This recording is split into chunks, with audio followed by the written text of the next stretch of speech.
Panašių istorijų Lietuvoje daug. 1990 metais, kovo 11 dieną, Lietuvai atkūrus nepriklausomybę, vėliau buvo priimti įstatymai, kurie numatė, jog žmonėms bus kompensuotas turtas, kurį nusavino sovietinė valdžia.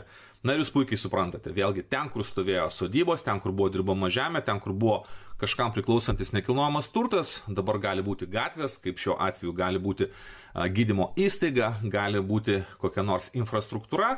Na, vėlgi, kaip visą tai turėjo veikti, jeigu tau nėra galimybės grąžinti tavo žemės, tokiu atveju tau yra grąžinama kita žemė, kitas nekilnojamas turtas, kažkur tau priimtinoje vietoje yra sudaromos eilės laukiančių štai tokios kompensacijos žmonių, arba tu gali pasimti piniginę kompensaciją. Aišku, piniginė kompensacija nedidelė, visi nori žemės, žemės nėra daug, na ir štai sustoja visi į eilę. Ar kas nors sakė, kas vyksta? Žmonėmis negalima pasitikėti. Jūs naikinat ir nuodijat žemę, kurią mes vaikštome.